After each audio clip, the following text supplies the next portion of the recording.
tarde. Muito obrigada por continuarem connosco. Nós tentámos aumentar um bocadinho este painel e, além dos 6, pôr mais alguns, mas não conseguimos, estamos lotados. Contamos também com a vossa presença desse lado para que aquilo que se vai dizer deste lado possa ser também dialogado. Obrigada aos conferencistas por se juntarem a nós neste painel dedicado ao relevo da comunicação digital, onde nós vamos depois aplicar em diversas áreas. Estamos um bocadinho já a ultrapassar o tempo, portanto, eu também pedia que os intervenientes respeitassem o tempo da sua conferência, cerca de 10 minutos. Nós vamos depois também ter a oportunidade de dialogar e de, se calhar, concretizar um pouco mais os exemplos que vão ser expostos aqui durante a próxima cerca de hora e meia, hora e 40 minutos, mais ou menos. Eu começava então por apresentar o primeiro conferencista, penso eu, de todos nós conhecidos, José Manuel Fernandes. Tem um percurso ligado à comunicação social, passou por vários órgãos de comunicação social, nomeadamente o Semanário Expresso e o Jornal Público, que ajudou a fundar, e durante 20 anos esteve na direção deste jornal, 11 anos dos quais na função de diretor. Atualmente é jornalista freelancer, autor também de alguns livros. Eu chamava a atenção para 2. Um deles no diálogo com Dom Manuel Clemente, Bispo do Porto, cujo título se chama Diálogo em Tempo de Escombros, e também Liberdade e Informação, um ensaio da Fundação Francisco Manuel dos Santos. Vamos então ouvir José Manuel Fernandes sobre o relevo da comunicação digital nos jornais nacionais. Muito obrigado pelo convite. Eu vou tentar ser sintético e, sobretudo, colocar aqui alguns problemas. Porque a comunicação digital, neste momento, para os jornais nacionais, e não só em Portugal, claramente é uma oportunidade, mas é sobretudo um problema. Porquê? Bem, quando a hipótese de difundir a informação não apenas pelos meios tradicionais, portanto, papel, rádio e televisão surgiu, estamos a falar de algo que aconteceu sensivelmente há 15 anos, parece que foi há muito tempo, mas foi há relativamente pouco tempo. No início havia vários elementos que pareciam muito apelativos. Portanto, era mais uma forma de colocar, sobretudo aquilo que tinha saído na edição impressa, portanto, como se diz, em linha, permitir que fosse acessível por gente em qualquer parte do mundo, que ficava-se de alguma forma livre do constrangimento de fazer chegar o papel, mas com o tempo percebeu-se que havia aqui a conjugação de vários fatores que tornaram esta evolução complicada. Por um lado, abriu-se um mundo no que diz respeito à facilidade com que os próprios jornalistas têm acesso a um mundo de informação. Aquilo que antes exigia estar em muitos locais, por exemplo, eu queria ler o New York Times, por exemplo, ou lia com algum atraso aquilo que era publicado no Herald Tribune, ou então esperava 2 dias para que chegasse a Lisboa se eu fosse assinante, porque senão nem nessa hipótese tinha. Quem diz que o New York Times ainda chegava a Lisboa, ora imaginem que era o Jornal de São Francisco, ou o Globo, ou o Jornal de Angola, ou qualquer outro órgão desse género. Portanto, de repente, eu consegui ter acesso a informação daquela que habitualmente o jornalista trata com muita facilidade. Depois comecei também a ter acesso a arquivos. Isso, num primeiro momento, ainda hoje é muito importante e mudou muito a maneira de recolher informação. Eu diria que mudou, sobretudo, abrindo novas oportunidades e, portanto, sendo muito positivo, mas também, às vezes, mudou num sentido negativo, num sentido preguiçoso, porque, de repente, nós ficámos, ao ter tudo à nossa disposição, acabámos por ter que escolher. Ao ter que escolher, a tendência normal é escolher as referências. E, portanto, antes havia a própria produção de informação, tinha muito mais fontes originais do que hoje tem em alguns grandes, nos seus centros. Porquê? Porque eu acabei por ir quase só buscar a um certo tipo de fontes, aquelas que me davam mais garantias, mais credibilidade. Um estudo recente, feito por um colega meu, aliás, de uma tese de doutoramento que ele fez sobre uma área específica, que é o jornalismo de ciência, provou isso de uma forma muito clara.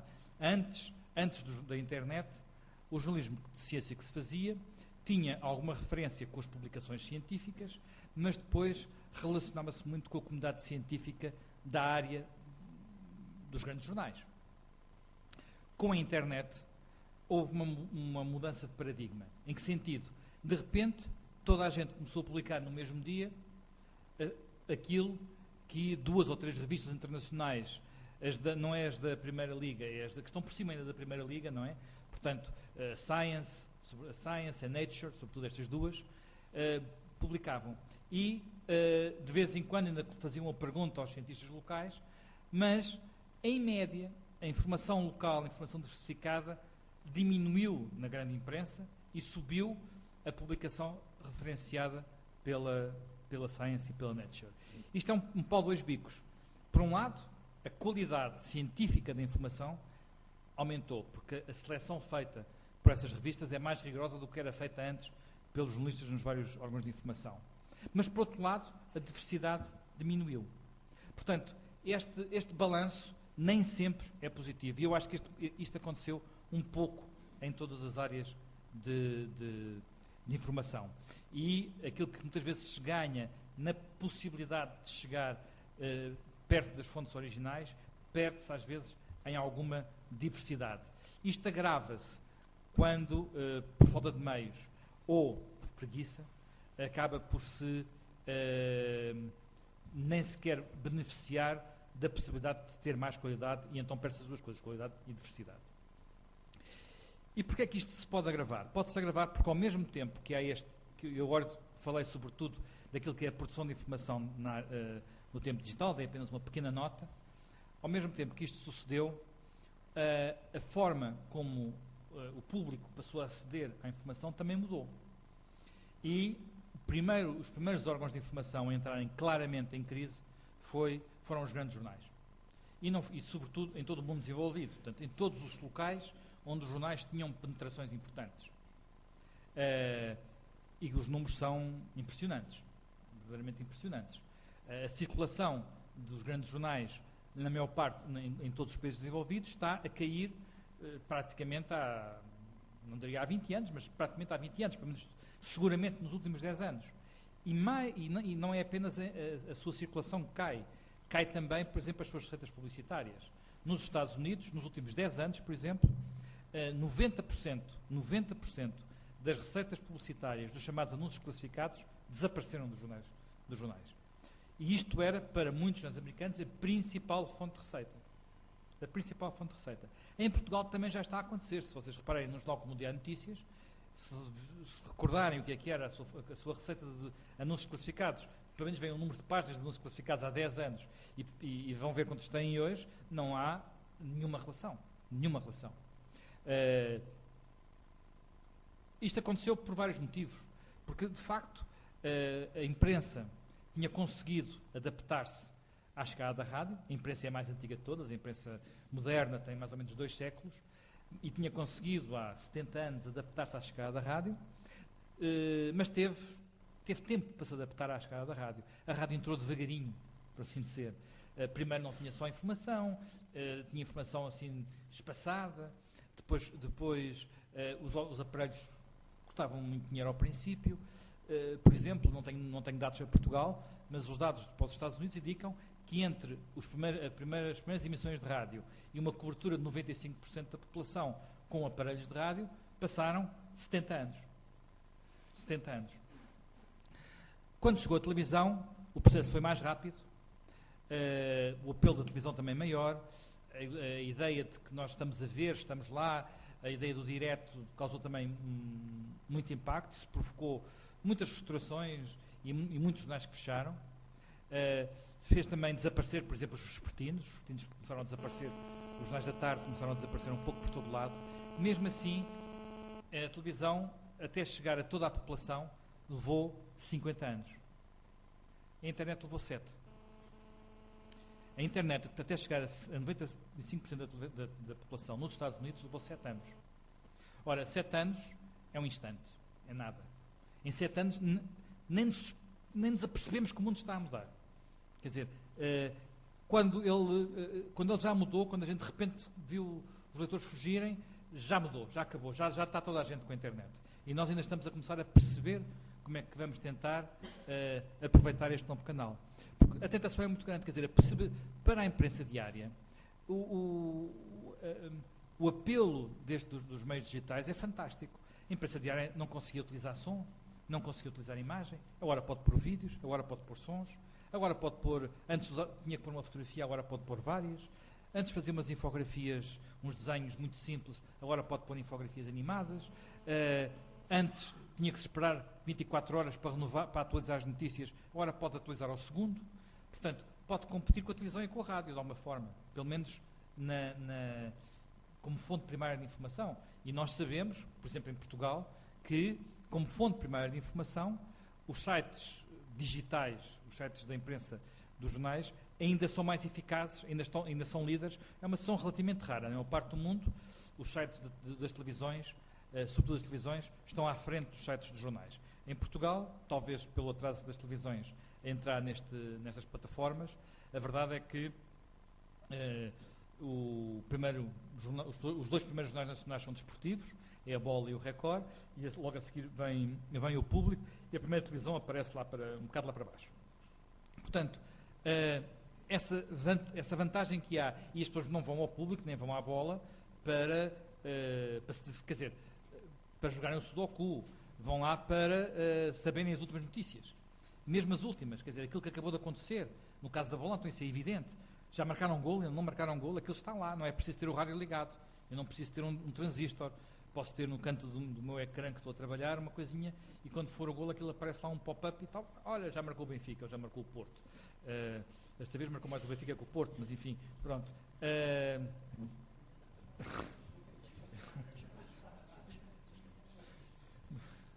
Mas foi uma exceção, não é assim que tem sido. Portanto,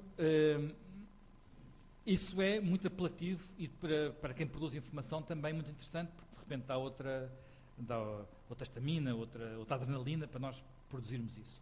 Mas, se isso acontece, do outro lado, há muita gente que se interroga, mas então eu vou continuar a comprar o jornal, a gastar €1, €1,10, para quê?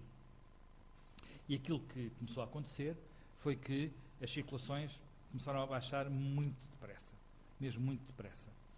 E até hoje, apesar de todos os anos surgindo, porque isto basicamente é um sistema que tinha que se alimentar ele próprio.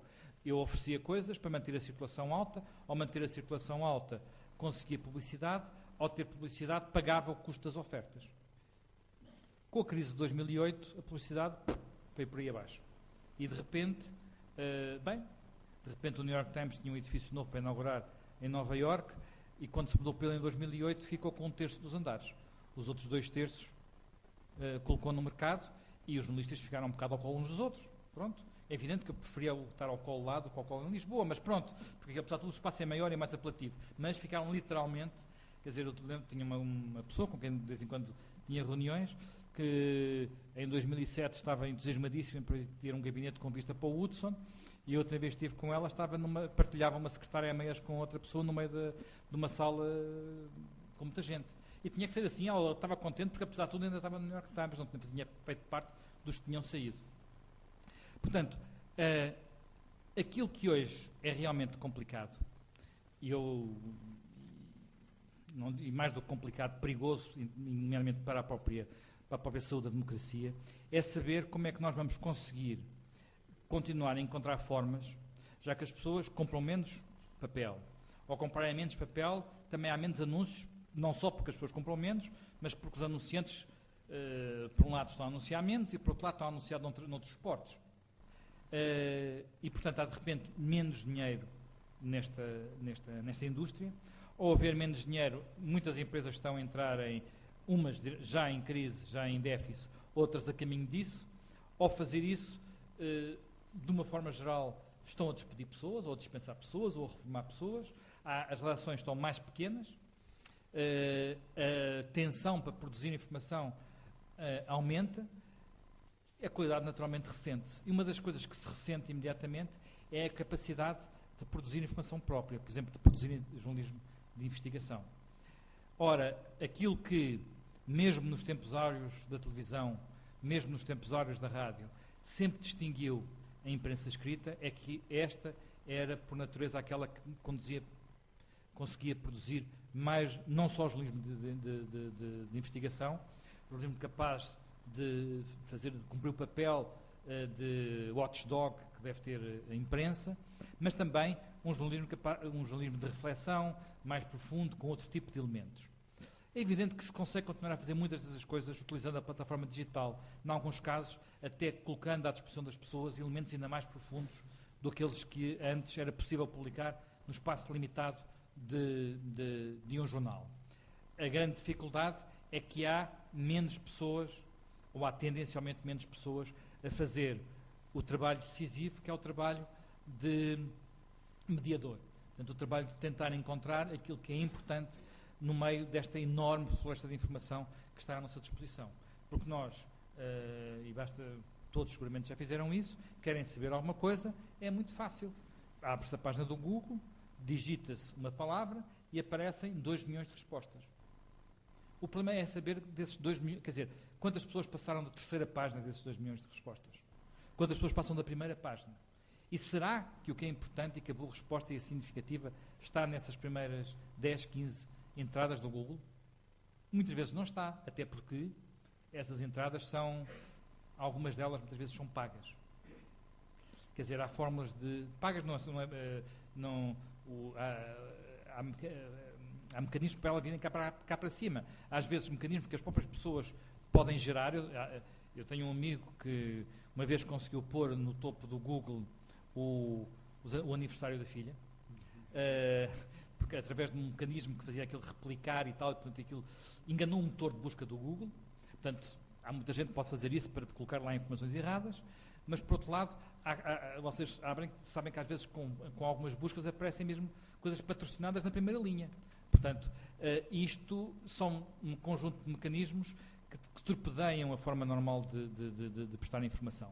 Portanto, em síntese, para acabar, porque eu já fui além dos meus 10 minutos, isto ao mesmo tempo abre enormes possibilidades, mas as respostas que têm havido aos desafios colocados, por enquanto, são insuficientes para ter a garantia de que esta indústria, que do meu ponto de vista é fundamental para fazer correr o sangue nas veias da democracia, funcione de forma a conseguir continuar a oxigenar esse sangue, a fazer que nesse sangue tenha o oxigênio que permite que as pessoas pensem, que as pessoas reflitam e decidam por si próprios. Que, do meu ponto de vista, é o papel nobre do jornalismo, é dar comida para pensar a toda a gente.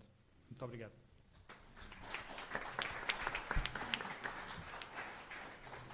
Há uns anos atrás, José Manuel Fernandes mandava-me calar nas aulas. Hoje vim de meu.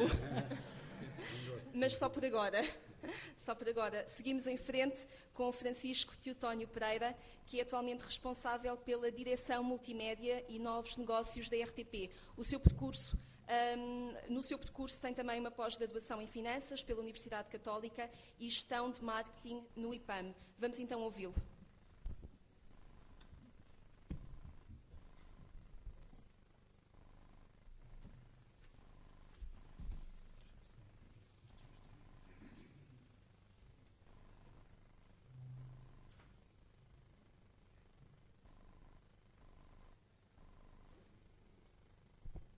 Olá, boa tarde a todos. A minha apresentação tem a ver com a multimédia. Ora bem, o desafio é extremamente difícil porque multimédia é o mundo onde nós vivemos e, portanto, eu tive alguma dificuldade em pegar no tema. Começo aqui com uma ideia-chave que acho que diz respeito a todos nós, ou seja, às vezes associamos esta questão das novas tecnologias à dificuldade que os mais velhos terão, mas não, quer dizer, isto abrange toda a gente, porque esta mudança sistemática que nós assistimos apanha-nos em todas as fases da nossa vida. É caracterizada, portanto, pela inovação tecnológica permanente, pela alteração do consumo de mídia e por novos estilos de vida livre na internet. e o número de utilizadores aumentou 130 vezes nos últimos 15 anos. O inglês é a mais falada, o português é a quinta língua mais falada na net. A Wikipédia tem mais de 260 línguas diferentes. Na Europa há mais indivíduos com mais de 60 anos do que com menos de 20. Portanto, a questão do envelhecimento da população. Há 92 milhões de novos vídeos no YouTube em cada mês. E o tempo que demoraria a visionarmos todo o inventário disponível online corresponde já a algumas centenas de milhares de anos. Hoje, o computador de um telemóvel atual é 1 milhão de vezes mais barato, 1000 vezes mais potente e 100 mil vezes mais pequeno do que um computador do MIT em 1965. A taxa de leitura de um e-mail é de 10%, a de SMS é de 98%. O total de horas de arquivo das 3 televisões portuguesas é inferior ao número de vídeos disponibilizados pelo YouTube a cada mês. Atualmente, 70% dos jovens preferem, a seguir ao jantar, já não veem televisão, estão na internet com a possibilidade de escolher aquilo que querem ver. 70% dos utilizadores já foram vítimas de um ataque informático. Praticamente toda a população portuguesa vê televisão regularmente e o mesmo se passa em relação à rádio. O RFID, que são chips inseridos em objetos, mas também em animais, é a base da internet das coisas. Isto vai mudar o mundo como o conhecemos. Para o ano, um bairro que esteja interligado com o RFID será equivalente a todo o tráfego que a net gerava há 3 anos atrás. Em 2020 haverá 10 vezes mais coisas ligadas à internet do que pessoas. E vai ser possível ligar-nos com objetos, mas também os objetos entre si. Portanto, o meu computador ou o meu telemóvel é capaz de se interligar com a minha máquina do café. A adoção do protocolo IPv6 vai gerar este número de endereços possível.